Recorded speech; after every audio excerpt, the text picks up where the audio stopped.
பாதிக்கப்படுகிறார்கள். இந்த போரினால போர் மட்டும் இல்லாமல் உள்நாட்டில் ஏற்படக்கூடிய கலகம், மோதல், இதாலே குழந்தைகள் அதிகமாக பாதிக்கப்படுறது நம்ம பார்க்கணும்.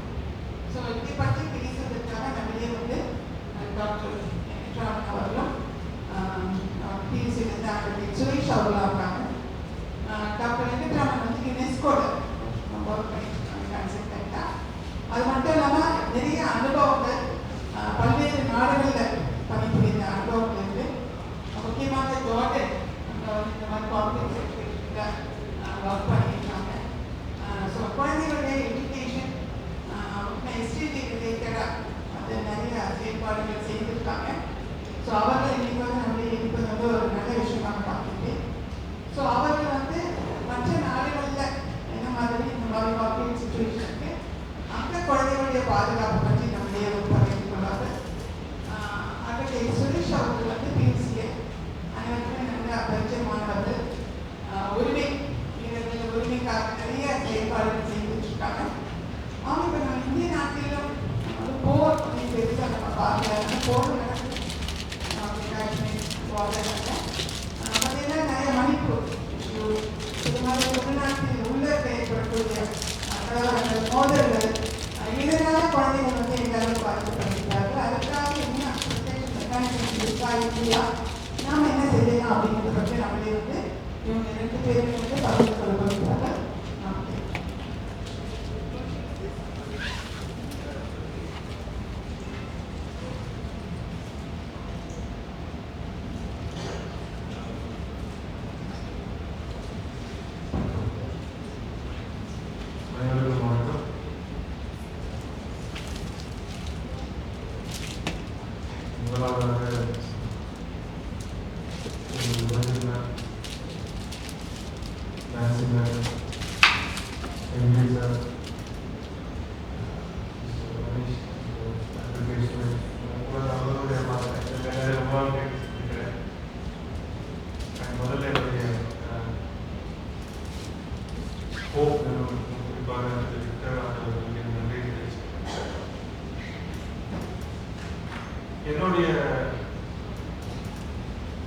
என்னோட இந்த சின்ன இன்ட்ரடக்ஷன் ரொம்ப பர்சனலான ஒரு சில அனுபவங்களை பற்றி தான் நான் பேச போகிறேன்.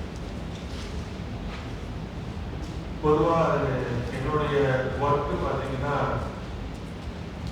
பாதி நேரம் நான் போகிற ஊர்கள் எல்லாமே பிரச்சனை வரும். இப்போ கரெக்டாக நான் வேலை செய்கிற நாடுகள் என்னாலே தெரியும்.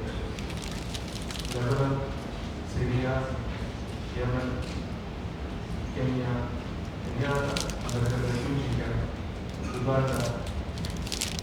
ஸோ இதுவே உங்களுக்கு ஐடியா கிடைக்கும் இந்த மாதிரி நாடுகளில் நம்ம கரெக்டாக ஒர்க் பண்ணி. இப்போ என்னுடைய இது நான் என்ன ஃபோக்கஸில் சொல்லணும்னு நினைக்கிறேன்னா, இந்த பிகாஸ் யுனெஸ்கோ உங்களுக்கு தெரியும் நிறைய பேர் குறிப்பாக கல்வி, கலாச்சாரம் இந்த மாதிரி முக்கியமான ஏரியாவில் தான் நான் வேலை செய்வேன். ஸோ அதனால் நான் என்னோட ஒர்க் எல்லாமே எஜுகேஷன் ரிலேட்டட். சைல்ட் ப்ரொடெக்ஷன் சொல்லும்பொழுது நிறைய விஷயங்கள் நாம் எடுத்து பேசுவோம். அதை பற்றி மாடியூல் பேசிக் வீட்டு. ஸோ நான் என்ன இப்போ சொல்ல போகிறேன் அப்படின்னா, நான் சொல்லக்கூடிய இந்த நாடுகளில் நான் வேலை செஞ்ச சாராம்சம், அது உட்பட என்ன முக்கியமான விஷயங்கள் நமக்கு தெரிய வருது, அதுலேருந்து நம்ம என்ன கற்றுக்கலாம்ன்றது மட்டும் நான் டச் பண்ணுறேன். அது குறிப்பாக எஜுகேஷன் ஃபோக்கஸ். ஏன்னா நிறைய ஆங்கிள்ஸில் ஏன்னா முக்கியமாக எடுத்தீங்கன்னா ஃபஸ்ட்டு உங்களுக்கு லீகல் ப்ரொடெக்ஷன், அது ஒரு angle. Psycho social, gender based violence, இது ஒரு பெரிய. அதுக்கு அடுத்தபடியாக பார்க்கும்பொழுது இந்த எஜுகேஷன் இன் எமர்ஜென்சின்னு சொல்லுவோம். அதாவது ஒரு கான்ஃப்ளிக்ட் கண்ட்ரி, ஒரு பிரச்சனை நடக்கும் பொழுது முதல்ல நடக்கக்கூடிய விஷயம் ஹியூமனிடேரியன். எல்லாம் பாதுகாப்பாக இருக்கணும். நிறைய பேர் டிஸ்பிளேஸ் ஆகும் ஒரு இடத்துல. ஒன்று அந்த நாட்டுக்குள்ளேயே டிஸ்பிளேஸ் ஆகிறாங்க, அதாவது இன்டர்னலி டிஸ்பிளேஸ் பர்சன் சொல்லுவோம். இல்லைன்னா அவங்க வேற ஒரு நாட்டுக்கு போகலாம். இப்போ சிரியா எடுத்தீங்கன்னா அங்க உங்களுக்கு தெரியும் ரொம்ப வருடங்களாக பிரச்சனைகள் இருக்கு. அதில் நிறைய பேர் வந்து ஃபோர்ஸ்ட் மைக்ரேஷன் சொல்லக்கூடியது, அவங்க நிறைய வந்து அகதிகளாக ரெஃப்யூஜிஸாக, முக்கியமாக லெபனன், டர்க்கி, ஜோர்டன் போன்ற நாடுகளுக்கு போனாங்க. லெபனன் எடுத்துட்டீங்கன்னா அது ஒரு ஹோஸ்ட் கண்ட்ரி. அங்க நிறைய சிரியன் ரெஃப்யூஜிஸ் கேம்ப்ஸ் இருக்கு. நான் சொன்ன இந்த 5 நாடுகள் வச்சு நான் உங்களுக்கு ஒரு பிரீஃப் இன்ட்ரோ கொடுத்துட்டேன்னா அப்புறம் நான் என்ன சொல்றேன். ஸோ சிரியா வந்து கான்ஃப்ளிக்ட் கண்ட்ரி அண்ட் அங்கே இந்த மாதிரி பிரச்சனை இருக்கு. லெபனன்ல வந்து அது ஹோஸ்ட் கண்ட்ரி, நிறைய ரெஃப்யூஜிஸ் வரலாம். யமன் வந்து இப்போ கரண்ட்லி கான்ஃப்ளிக்ட் இருக்கிற ஏரியா, மிகப்பெரிய பிரச்சனைகள் வருகிறது. நிறைய குழந்தைகள் வந்து பாதிக்கப்படுறாங்க.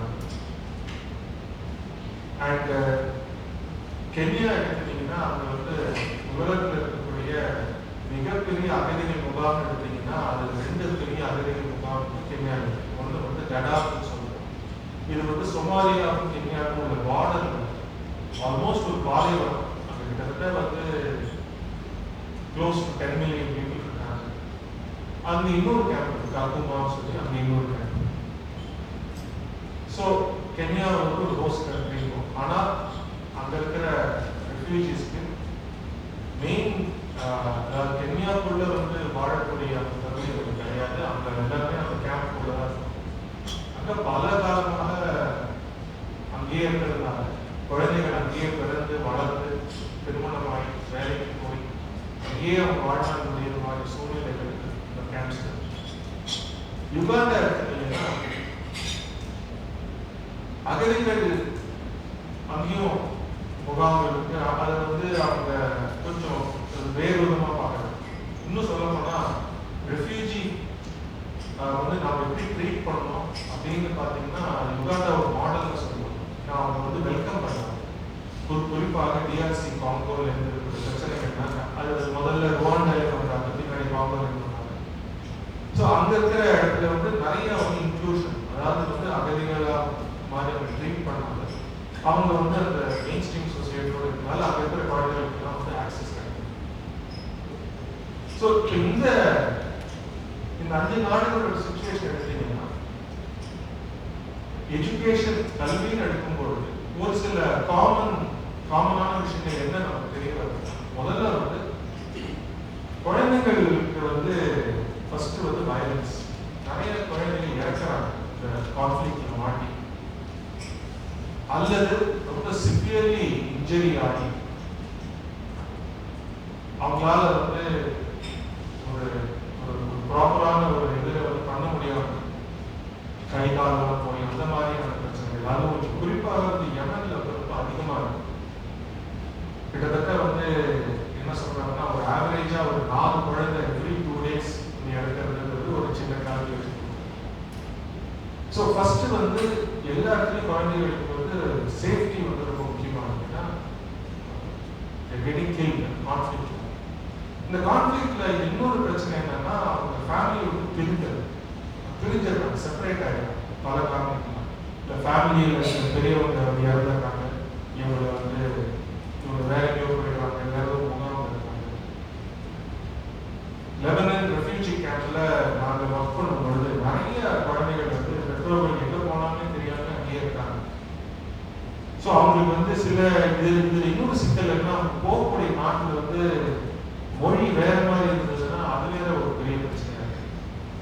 ஆல்தோ அரபு ரீஜன் எல்லாரும் வந்து அரபிக் பேசுறாங்க நம்ம நினைச்சா கூட அங்க போனாலும் தெரியுது அவங்களுக்குள்ள நிறைய டயலக்ட்ஸ் இருக்கு, வேரியேஷன்ஸ் இருக்கு. அதை வச்சு அவங்க கண்டுபிடிச்சாங்க நீ வேற ஆளுன்னு சொல்லி. ஸோ அதனால அதுல வர சிக்கல். ஸோ ஃபர்ஸ்ட் வந்து நம்மளுடைய சேஃப்டி. அந்த டிஸ்பிளேஸ்மெண்ட்ல வரக்கூடிய இன்னொரு சிக்கல் பிரச்சனைகள் வந்து ரெக்ரூட்மெண்ட், சைல்ட் சோல்ஜர்ஸ். ஸோ இவங்க வரக்கூடியவங்க வந்து அவங்க ஃபோர்ஸ்ஃபுல்லாக அவங்களை வந்து ரெக்ரூட் பண்ணி அவங்களுடைய அவங்க வந்து அந்த அந்த பிரச்சனை அவங்க வந்து அந்த கான்ஃப்ளிக்ட் ரிலேட்டட் பிரச்சனைகள் வந்து அவங்கள வந்து சேர்த்துருக்காங்க. ஸோ நீயும் டேக் அப் ஆர்ம்ஸ்ன்னு சொல்லி அவங்களுக்கு அந்த ட்ரைனிங் ஃபோர்ஸ் பண்ணாங்க.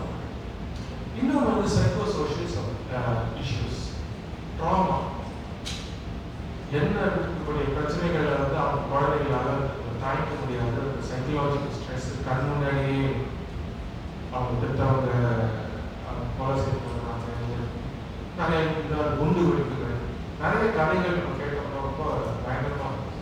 ஸோ அந்த சைக்கலாஜிக்கல் ஸ்ட்ரெஸ்ஸோடையே அவங்க இன்னொரு இடத்துக்கு போகிறாங்க.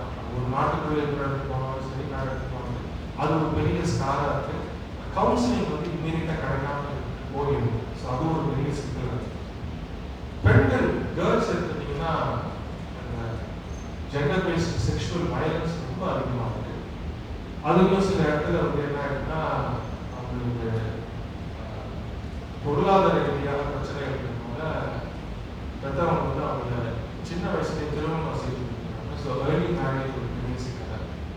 13-14 வயசுலேயே அவங்களுக்கு கெட்டிங் மேரேஜ். ஸோ இந்த மாதிரியான ஒரு சூழ்நிலையில் அவங்களுக்கு ஹியூமனிடேரியன் ஆங்கிள் ஒரு பக்கம் வந்து லீகல் ப்ரொடெக்ஷன், அவங்களுடைய ஹெல்த், சைக்கோ சோஷியல், இந்த மாதிரி விஷயங்கள் பார்க்கணும். எஜுகேஷன் நீங்கள் எடுக்கும்போது ஒரு சில முக்கியமான விஷயங்கள் இருக்கு. இந்த நாடுகள் எல்லா இடத்துலையும் வரக்கூடிய ப்ராப்ளம் தான். ஃபர்ஸ்ட் வந்து எந்த கான்ஃப்ளிக்ட் வந்தாலும் எஜுகேஷன் இன்ஃப்ராஸ்ட்ரக்சர் வந்து ஒரு பெரிய பிரச்சனையாக இருக்கு. ஸ்கூல்ஸ் வந்து பாம்ப், இந்த கான்ஃப்ளிக்ட்ல பாம்பிங்ல ஸ்கூல்ஸ் எல்லாம் வந்து டேமேஜ் ஆகிருக்கு. அல்லது ஸ்கூல்ல வந்து அந்த அதாவது அந்த மிலிட்டரி குரூப்போ இல்லை அந்த ஆர்மியோ யாரோ அதை ஆக்குபை பண்ணுறாங்க. ஸோ விச் மீன்ஸ் அந்த கிளாஸஸ் வந்து நடக்க முடியும். ஸோ அது வந்து அந்த இன்ஃப்ராஸ்ட்ரக்சர் ஃபுல்லாக வந்து ஸ்கூல்ஸ் லேர்னிங்க்கு பயன்படுத்த முடியாமல் போகுது. ஃபர்ஸ்ட் வந்து இன்ஃப்ராஸ்ட்ரக்சர் பிரச்சனை. ரெண்டாவது வந்து டீச்சர்ஸ். சிரியாவில் வந்து அங்கே நான் பண்ணியிருந்த போது நார்த் டெமஸ்கஸ் வந்து கீழே சவுத்தில் இருக்கு கேபிட்டல். நார்த்தில் வந்து இன்னொரு பெரிய சிட்டிஸ் வந்து ஹோம்ஸ் இருக்கு, லதாக்கியா, அங்கெல்லாம் வந்து மிலிட்டரி குரூப் இருந்ததுனால ஸ்கூல்ஸ்க்கு வந்து டீச்சர்ஸை வந்து போனீங்கன்னா உங்களை கொண்டுடுவோம்னு சொல்லி அவங்க நிறைய த்ரெட்டன் பண்ணிருக்காங்க. இது வந்து நிறைய நாடுகள் இப்போ எம்எல்ஏ நடக்கிறதா கேள்விப்பட்டேன்.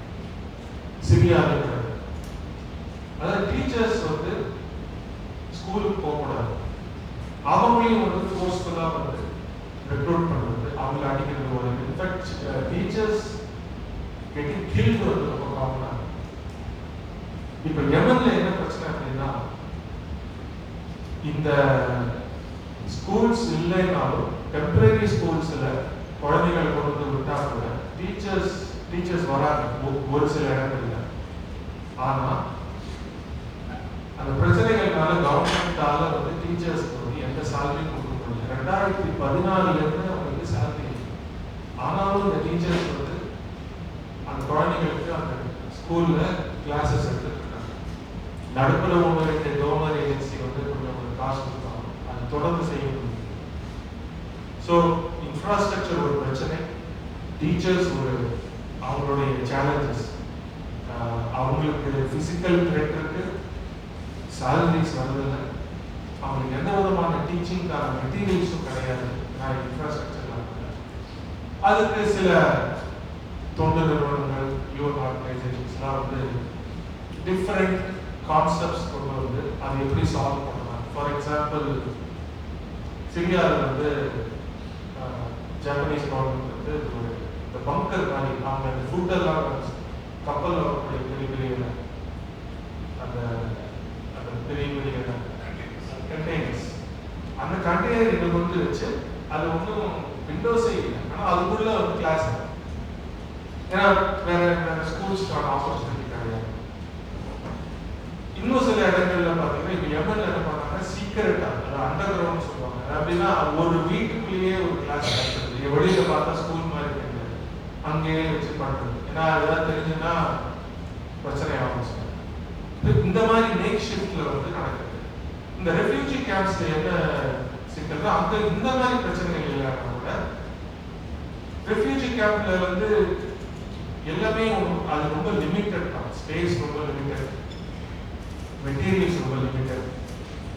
அங்க வெளியில இருந்து டீச்சர்ஸ் வர முடியாது. ஸோ அங்கேயே படிச்சவங்க அங்கேயே கத்துறவங்களை வைத்து அவங்க வந்து சொல்லிக் கொடுக்குறது. அண்ட் அவங்க அந்த குழந்தைகள் அந்த ஸ்கூல்ல படிச்சு வந்தாங்கன்னா அவங்களுடைய அந்த சர்டிபிகேட்டோ எதுக்கும் வந்து வெளியில இருக்கிற மெயின் சொசைட்டி அந்த கண்ட்ரி வந்து அதை ரெக்கக்னைஸ் பண்றது. இன்னும் சில இடங்கள்ல அந்த குழந்தைங்களே அவங்க வந்து அவங்களுக்கு ஒரு ஐடி கார்டு கொடுக்காம போகுது.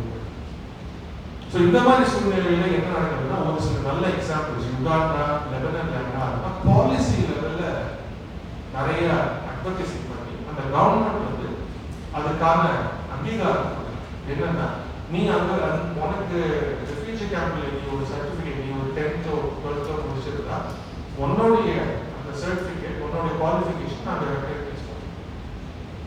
ஏன்னா இது ஒரு பெரிய இம்பார்ட்டன்டான ஒரு விஷயம். ஏன்னா எஜுகேஷன் வந்து அந்த குழந்தைகள் ஸ்கூலுக்கு பிறகு வெளியில ஏதாவது எங்கேயோ ஒரு ஊருக்கு ரெக்கார்ட் பண்ணாங்கன்னா அவங்களுக்கு அந்த சர்டிபிகேட் வந்து வேலிடிட்டி வரும். ஸோ அந்த கவர்மெண்ட் ரெக்கக்னைஸ் பண்றதுனால அது ஒரு இம்பார்ட்டன்ட் விஷயம் தான். ஸோ பாலிசி ரொம்ப இம்பார்ட்டன்ட். லெபனன்லயும் முதல்ல அவங்க குழந்தைகளை ரெக்கக்னைஸ் பண்ணாதது நிறைய வந்து அட்வொகேசி அதுவும் நிறைய என்ஜிஓஸ் லெபனன்ல என்ஜிஓஸ் ரொம்ப ஸ்ட்ராங் நெட்வொர்க். அவங்க நிறைய புஷ் பண்ணி அவங்க கவர்மெண்ட் அக்ரி பண்ணிட்டாங்க. ஓகே இவங்களுக்கு வந்து நாங்கள் ஐடி கொடுக்குறோம். ஸோ தட் அவங்க கேம்பை விட்டு வெளியே வந்தால் மெயின் கண்ட்ரியில் வந்து அவங்க they can get employment. So அது பாலிசி லெவலில் அது ரொம்ப இம்பார்ட்டன்ட். இதில் இன்னொரு ஆங்கிள் என்ன பார்த்தீங்கன்னா இன்ஃபர்மேஷன் டேட்டா. நிறைய நேரங்களில் வந்து கான்ஃப்ளிக்ட் ரிட்டன் கண்ட்ரீஸ்ல, போஸ்ட் கான்ஃப்ளிக்ட் கண்ட்ரீஸ்ல அந்த டிஸ்பிளேஸ் ஆன மக்களுடைய பற்றியான டேட்டா வந்து அவைலபிலிட்டி பெரும் பிரச்சனை. அது சரியா கலெக்ட் பண்றது இல்லை. யார் என்ன பண்றாங்க? யூஎன்ஹெச்சிஆர்ங்கிறது வந்து அவங்க அகதிகளாக உள்ள வரும்போது வந்து அவங்க நோட் பண்ணி வச்சுப்பாங்க எவ்வளவு பேர் வந்திருக்காங்க, எவ்வளவு பேர் கேம்ப்ல இருக்காங்க. பட் அதுக்கு மேல இன்ஃபர்மேஷன் அவங்களுக்கு கல்வி என்ன, அவங்களுக்கு ஸ்டேட்டஸ், ஹெல்த் ஸ்டேட்டஸ் என்ன, இதெல்லாம் கேட்டீங்கன்னா நிறைய நேரம் வந்து அந்த டேட்டா இருக்காது. அதுவும் வந்து ஏன்னா கேம்ப்ல எப்படி பார்த்தீங்கன்னா அது ஒரு வேவ் வந்துட்டே இருக்கும். அது வந்து சமாளிக்க முடியாது. ஏன்னா நிறைய இஷ்யூஸ், ஹியூமனிடேரியன் இஷ்யூஸ். அதனால நிறைய நேரம் அதுவும் ஒரு சில கண்ட்ரி, இப்போ யுகாண்டா மாதிரி கண்ட்ரியில் அவங்க அந்த மெயின் ஸ்ட்ரீம் சொசைட்டிக்குள்ள போயாச்சுன்னா அவங்க ட்ராக் பண்ணுறது ரொம்ப கஷ்டம். ஸோ இதுவும் ஒரு பாலிசி டிசிஷன். யுகாண்டா ஒரு நல்ல ஒரு எக்ஸாம்பிள் கொடுக்குது. என்னன்னா குழந்தைகளோட பற்றியாக அவங்களுடைய கல்வி ப்ராக்ரஸ் அதை வந்து அந்த டேட்டா வந்து கலெக்ட் பண்ணணும். யாரு? கவர்மெண்ட். அவங்க ரெகுலர் எஜுகேஷன் டேட்டாவோட இதையும் அவங்க சேர்த்து கலெக்ட் பண்ணும்போது நம்மளால அவங்களுடைய எஜுகேஷன் ப்ராக்ரஸை மானிட்டர் பண்ண முடியும். ஏன்னா முக்கியமான ஒரு விஷயம் இதில் என்னன்னா எஜுகேஷன் வந்து தடைபடுகிறது. ஆல்ரெடி அவங்க டிஸ்பிளேஸ் ஆச்சு. சில மாதங்களோ சில வருடங்களோ அவங்க ஸ்கூலுக்கு போகாம அவங்க கட்டாரு. அதையும் மீறி அவங்க அப்படியே ஸ்கூலுக்கு இருந்தாலும் பொருளாதாரம் மற்றும் சில சமூக பிரச்சனைகள்னால அவங்க டிராப் அவுட் ஆகும் ஸ்கூல்ஸ்ல இருந்து. அப்பவும் அந்த பிரச்சனை வரும். ஸோ அவங்களுக்கு ஒரு எஜுகேஷன் ப்ராசஸ்ல என்னென்ன காம்படென்சிஸ் நம்ம கூட சொல்லக்கூடிய அந்த லிட்ரஸி, நியூமரசி போன்ற ஸ்கில்ஸ் வந்து எந்த அளவுக்கு அவங்களுக்கு கிடைக்கணுமோ அது கிடைக்கிறது. ஸோ அதனால என்ன ஆயிடுது, அவங்க வந்து அவங்களால ஒரு நல்ல ஒரு வேலைக்கு போக முடியாது. அண்ட் மற்ற பிரச்சனைகள் வந்து இந்த மாதிரியான குரூப்ஸ் தான் வந்து பொதுவாக இந்த மிலிட்டரி குரூப்ஸ் எவன் மாதிரி இடத்துல பண்றாங்க அவங்களதான் பிடிக்கிறாங்க, ரெக்ரூட் பண்றாங்க. ஸோ அதை வந்து தடுக்கணும்னா அதுக்கு வந்து ஒரு பக்கம் பாலிசி இருந்தாலும் இன்னொரு பக்கம் வந்து அந்த குழந்தைகளுடைய பெற்றோர்களுக்கு இன்சென்டிவ்ஸ் கொடுக்குறது. இப்போ நேஷனல் சோஷியல் ப்ரொடெக்ஷன், ஃபேமிலிக்கு. ஏன்னா அவங்க வந்து அவங்க சும்மா இருந்தாங்கன்னா இந்த மாதிரி சிக்கல்கள் இருக்கு. ஏர்லி மேரேஜ் இருக்கும், சீக்கிரமாக திருமணம் பண்ணி கொடுத்துருக்காங்க. ஸோ இதுக்கு வந்து அந்த இன்சென்டிவ்ஸ் தேவைப்படுது. ஸோ அதுக்கு வந்து கவர்மெண்டோட ஹெல்ப் அது தேவைப்படுது. ஸோ இதெல்லாம் வந்து பேசிக்கலி இதை வந்து சால்வ் பண்ணணும் அப்படின்னா என்னோட ஃபைனல் பார்ட் என்னன்னா இதில் இம்ப்ளிமெண்டேஷன் என்ன என்ன நடக்குது அப்படின்னு பார்த்தீங்கன்னா, எஜுகேஷனில் வந்து முதலாவதாக என்னன்னா அவங்க கல்வி கற்கிறதுக்கு அந்த அந்த லேர்னிங் ஸ்பேசஸ் உருவாக்கணும். நான் சொன்ன மாதிரி சரியாக பெரிய கண்டெய்னருக்குள்ள கிளாஸஸ், டெம்பரரி கிளாஸஸ். இன்னொன்று வந்து இப்போ எம்எல்ஏ என்ன பண்ணியிருக்காங்கன்னா, யூனிவர்சிட்டி இது வந்து ஸ்கூல் இன் பாக்ஸ் அப்படின்னு சொல்லி கிட்டு மாதிரி கொடுத்துருவாங்க. அந்த பாக்ஸ்க்குள்ள நான் வீட்டில் இருந்தாலும் தான் நான் வந்து நம்பி கண்டினியூ பண்ணுவேன். சப்போஸ் இன்னைக்கு கோம்பல்ல ஸ்கூல் இருக்குன்னா நான் வீட்டில் இருந்தபடி அதை வந்து அந்த பாக்ஸில் கிட்டில் எல்லாமே அதை வச்சு நான் கண்டிப்பாக அங்கெல்லாம் இன்டர்நெட்டு கிடையாது, ஃபோன் கிடையாது. இன்ஃபேக்ட் சிரியாவில் வந்து 2020 அந்த கோவிட் முடிந்த ஒரு 22-23 ஞாபகம் இருக்கு. ஒரு 2 வருஷம் ஸ்கூல்ஸ் எல்லாம் க்ளோஸ் ஆகிடுது, கோவிட் ப்ளஸ் பிரச்சனைகள். 23 பிகினிங்ல அவங்க ஸ்கூல்ல திறந்த போது அவ்வளோ ஓவர்வெல்மிங் ரெஸ்பான்ஸ். பெற்றவங்க வந்து குழந்தைங்களை வந்து ஒரு 2 நாள் முன்னாடியே 20 கிலோமீட்டர் 40 கிலோமீட்டர் நடந்தே ஆயிடுச்சு ஸ்கூலுக்கு வாசலே கேம்ப் போட்டாங்க. எப்போ ஸ்கூல் திறக்கணும், ஏன்னா அப்படியாவது ஸ்கூலுக்கு போட்டோம். ஸோ இந்த மாதிரி ஒரு ஒரு ஒரு சூழ்நிலையில இருந்து அந்த லேர்னிங் ஸ்பேஸ் மட்டும் இல்லை, அவங்க குழந்தைகள் வராங்கன்னா அவங்களுக்கு வேணுங்கிற அந்த அந்த லேர்னிங் மெட்டீரியல்ஸ், ஃபுட்டு எல்லாத்தையும் முக்கியமாக அதோட முக்கியமானது இது வந்து கவுன்சிலிங். இதுக்கு தனியாக ஒரு கவுன்சிலர் இப்போ நம்ம ஊரில் ஸ்கூல்ஸில் இருக்கிற மாதிரி போனதுக்கான வசதிகள் நிறைய நாட்டில் இல்லை. அதனால வந்து டீச்சர்ஸுக்கு அந்த அந்த கெப்பாசிட்டியை அவங்களுக்கு ட்ரைனிங் மூலமாக கொடுத்து எப்படி இதை அட்ரஸ் பண்ணணும். ஏன்னா நிறைய குழந்தைகள் ட்ராமாவோட வராங்க, physical drama, mental drama. So இதனால வந்து அதை எப்படி ஆகணும். ஸோ அவங்களுக்கு கவுன்சிலிங், ஸோ டீச்சர்ஸ்க்கு அந்த கெப்பாசிட்டி, டீச்சர்ஸ்க்கு வந்து எப்படி லிமிட்டட் ரிசோர்ஸஸ் வச்சு எப்படி வந்து சொல்லிக் கொடுக்குறது, அசஸ்மெண்ட், குழந்தைகள் எவ்வளோ கற்றுக்கிறாங்க. ஏன்னா அது வந்து ட்ராப்பிங் அவுட் ஆஃப் ஸ்கூல், திருப்பி ஸ்கூலுக்கு வந்து திருப்பி நிற்கிறது போன்ற விஷயங்கள் வரதுனால எப்படி வந்து ஸ்டூடெண்ட்ஸோடைய ப்ராக்ரெஷன் எப்படி அசஸ் பண்ணணும். இது ஆல்டர்னேட் லேர்னிங் ப்ரோக்ராம் சொல்லி வைப்பாங்க. ஸ்கூலில் விட்டு போனோம் அவங்க என்ன அவங்க நிறைய பேர். ஸோ அவங்களால ஸ்கூலுக்கு வர முடியலன்னா அந்த ஆல்டர்னேட்டிவ் லேர்னிங் ப்ரோக்ராம் அது ஒரு சொல்யூஷன் கொடுத்துருக்காங்க. அதன் பிறகு வந்து கம்யூனிட்டியோடைய பார்ட்டிசிபேஷன் ரொம்ப முக்கியம். கம்யூனிட்டி டேக்ஸ் கேர் அபவுட் அவங்க சேஃப்டி. ஏன்னா குழந்தைகள் பெரிய தூரம் அதாவது ரொம்ப தூரமாக உள்ள கிராமத்திலே பார்த்துப்பாங்க. இந்த ஸ்கூலில் இருக்கிற இடத்துல வந்து அவங்களுக்கு எந்த விதமான சேஃப்டி கிடையாது. ஸோ கம்யூனிட்டி வாலண்டியர்ஸ் வந்து அவங்கள சேர்ந்தாங்க. அவங்க ஏன்னா நிறைய அந்த சைல்டு அப்டக்ஷன்ஸ் நிறைய. ஸோ அதுக்கு வந்து ஒரு கம்யூனிட்டி ரோல் ப்ளஸ் யாராவது இந்த பிரச்சனைகள் ஃபிசிக்கல் வயலன்ஸ் ஏதாவது யாராவது பண்ணியிருந்தாங்கன்னா அவங்களை பிடிக்கிறது, அவங்கள ட்ராக் பண்ணுறது போன்ற விஷயங்கள்லாம் community role. Plus agency coordination, government கூட இருக்கக்கூடிய என்ஜிஓஸ், யூஎன் ஆர்கனைசேஷன்ஸ் போன்றவர்கள் எல்லாரும் வந்து கோஆர்டினேட் பண்ணி டோனர் ஏஜென்சிஸ் எந்த ஒரு வேலையுமே வந்து கோஆர்டினேட்டடாக தான் செய்யணும். ஸோ அந்த கோஆர்டினேஷன் வந்து ரொம்ப முக்கியமாக தேவைப்படுது.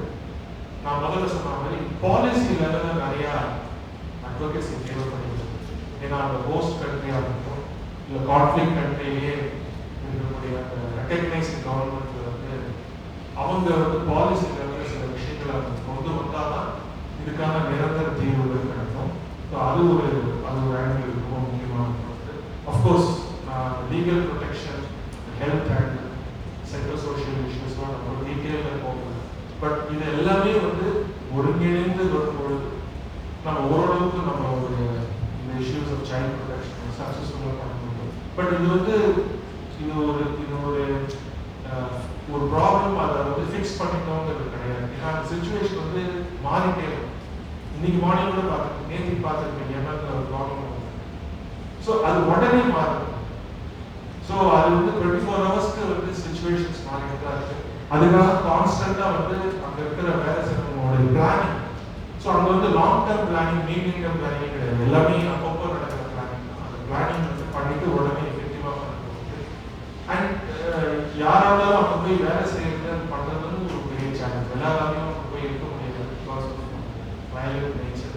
ஸோ இந்த மாதிரி சூழ்நிலைகள்லாம் இந்த மாதிரி சைல்ட் ப்ரொடெக்ஷன் ஆக்டிவிட்டிஸ் அப்படி நடக்கிறது. இந்தியாவை பொறுத்தவரை நாம் என்ன இதில் நாம் வந்து எடுத்துக்கணும் அப்படின்னா, இவ்வளோ கான்ஃப்ளிக்ட் இடத்துல நிறைய சக்ஸஸ் பார்த்துருக்கோம். ஸோ அதில் வந்து முக்கியமானது வந்து இந்த coordination, communities role of NGOs, role of data, evidence, இது எல்லாமே வந்து நாமளும் அதை நம்மளும் அதை வந்து சீரியஸாக இருக்கும். அண்ட் பாலிசி அட்வைசர்ஸ் இது எல்லாமே பண்ணோம்னா நமக்கும் வந்து இந்த மாதிரியான பிரச்சனைகள், அது குறிப்பாக வந்து child protection from education act நம்மளால் வந்து சில விஷயங்களை அச்சீவ் பண்ண முடியும். So thank you so much.